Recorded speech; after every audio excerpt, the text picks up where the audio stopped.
ಆಚೆ ಬರ್ತಾರೆ.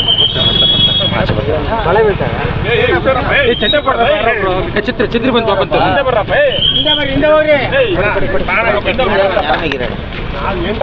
ಏನು ಕೇಳ್ಕೊಂಡೆ ಸರ್ ಭೇಟಿ ಮಾಡಿ ಇಲ್ಲ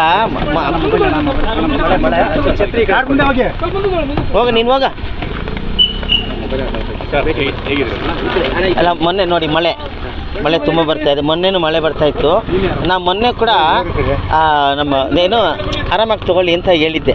ಯಾಕೆ ಹೇಳಿದೆ ಅಂದರೆ ನೀವು ನೋಡ್ಬೋದು ಎಮ್ ಜಿ ರೋಡಲ್ಲಿ ಬಂದು ಡೋರ್ ಹೊಡೆದು ಕರೆಕ್ಟಾಗಿ ಗಾಡಿ ವೀಲ್ ಹತ್ರ ತಲೆ ಬಿತ್ತು. ಯಾರಿಗೆ? ಪವರ್ ಟಿ ವಿ ಅವ್ರಿಗೆ. ಇದನ್ನು ನೋಡಿರ್ತೀವಿ ನಾವು. ನೋಡಿದಾಗ ಆ ಥರ ಅನಾಹುತಗಳು ಯಾಕೆ ಆಗಬೇಕು? ಆರಾಮಾಗಿ ತೊಗೊಳ್ಳಿ ಅಂತ ಹೇಳಿ ದಯವಿಟ್ಟು ಯಾರು ತಪ್ಪು ತಿಳ್ಕೊಬೇಡಿ. ಅದು ಮುಗೀತು. ಇವಾಗ ಹೇಳಿ. ಮೊನ್ನೆ ಬುಧವಾರ ಬಂದಾಗ ಮಂಗಳವಾರ ಭೇಟಿ ಮಾಡೋಕ್ಕಾಗಿರಲಿಲ್ಲ. ಯಾಕೆಂದರೆ ಎಲ್ಲರೂ ಸುಮಾರು ಒಂದು ನಮ್ಮ ಸ್ನೇಹಿತರು ತುಂಬ ಹತ್ತಿರದವರು ಅವ್ರ ಮೊದಲನೇ ಚಿತ್ರ ಮಾಡೋದಂಥ ರಾಮಮೂರ್ತಿ ಅವರೆಲ್ಲ ಬರಬೇಕಾಗಿತ್ತು. ಅದಕ್ಕೆ ನಾನೇ ಆ ವಿಷಯ ತಿಳ್ಕೊಂಡು ವಾಪಸ್ ಹೊರಟುಬಿಟ್ಟೆ. ಬೇಡ, ಯಾಕೆಂದರೆ ತಿರ್ಗಾ ಮತ್ತೆ ಎಂಟ್ರಿ ಸಿಗೋದಿಲ್ಲ ಯಾರಿಗೂ ಈ ವಾರ ಅಂತ. ಇವತ್ತು ಭೇಟಿ ಮಾಡಿದ್ವಿ, ಆರಾಮಾಗಿದ್ದಾರೆ. ಬುಕ್ಸು ಓದ್ಕೊಂಡು ಸ್ವಲ್ಪ ಕೂಲಾಗಿ ಕಾಮಾಗಿ ದರ್ಶನ್ ಅವರು ಇದ್ದಾರೆ.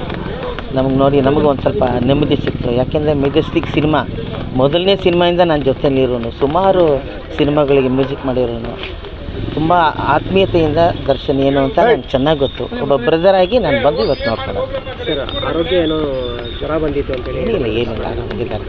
ಅದಕ್ಕೆಲ್ಲ ಇಲ್ಲಿ ಒಳಗಡೆ ತುಂಬ ಅದಕ್ಕೆಲ್ಲ ಡಾಕ್ಟ್ರ್ ವ್ಯವಸ್ಥೆ ಇರುತ್ತೆ. ನಾವು ಅಂದ್ಕೊಂಡಷ್ಟು ಏನೇನೋ ಇರೋದಿಲ್ಲ. ಅವ್ರಿಗೂ ರೂಲ್ಸ್ ಆ್ಯಂಡ್ ರೆಗ್ಯುಲೇಷನ್ಸ್ ಇರುತ್ತೆ. ಅದ್ರ ಪ್ರಕಾರ ಏನು ಮಾಡ್ಬೇಕು ಅದನ್ನು ಮಾಡ್ತಾರೆ. ಸರ್ ಕಳೆದ ಬಾರಿ ಈ ಒಂದು ಇನ್ಸಿಡೆಂಟ್ ಆದ ಮುಂಚೆ ಯಾವಾಗ ಭೇಟಿ ಮಾಡಿದ್ರೆ ಏನು ಮಾತಾಡಿದ್ರು? ಅದರಲ್ಲಿ ಯಾಕೆ ಈಗ ಅವ್ರು ಒಳಗಿದ್ದಾರೆ.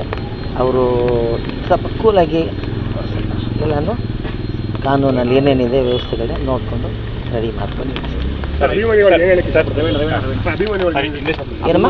ಅಭಿಮಾನಿಗಳು ಸಮಾಧಾನವಾಗಿರ್ಬೇಕು ಅಷ್ಟೇ, ಬೇರೆ ಏನಿಲ್ಲ. ಅವ್ರು ಎಷ್ಟು ಸಮಾಧಾನವಾಗಿ ಅಭಿಮಾನಿಗಳು ಸಮಾಧಾನವಾಗಿ ಆರಾಮಾಗಿದ್ದರೆ ದರ್ಶನ್ ಅವರು ಕೂಡ ಒಳಗೆ ಸ್ವಲ್ಪ ಕೂಲಾಗಿರ್ತಾರೆ. ಇಲ್ಲಾಂದರೆ ಎಲ್ರಿಗೂ ಟೆನ್ಷನ್. ಅದಾಗೋದು ಬೇಡ. ಅಭಿಮಾನಿಗಳು ಆರಾಮಾಗಿರಿ. ದರ್ಶನ್ ಅವರು ಆರಾಮಾಗಿದ್ದಾರೆ. ಇಂಡಸ್ಟ್ರಿ ಬಗ್ಗೆ ಈಗಿಲ್ಲ. ನಮ್ಮದು ಇದೆಲ್ಲ ಇದೆ, OTT ಆರಂಭ ಎಲ್ಲ ಇದೆ. ಅದು ಚೀಫ್ ಮಿನಿಸ್ಟರ್ ತನಕ ಹೋಗಿದೆ. ಈ August 15th ಒಳಗೆ ಏನಾದರೂ ಒಂದು ಬರಬೇಕು ನಮ್ಮ ಸಿನಿಮಾ ಇಂಡಸ್ಟ್ರಿಗೆ ಅಂತ ನನ್ನ ಆಸೆ. ಎಲ್ರಿಗೂ ಅಷ್ಟೇ. ಯಾಕೆಂದರೆ ನಮ್ಮ ಸಿನಿಮಾ ಇಂಡಸ್ಟ್ರಿ ಒಂದು ಸ್ವಲ್ಪ ಏನು ಪೊಸಿಷನ್ ಎಲ್ರಿಗೂ ಗೊತ್ತಿದೆ. ಆದಷ್ಟು ಬೇಗ ಒಂದು OTT ನಾವು ಶುರು ಮಾಡ್ತೀವಿ.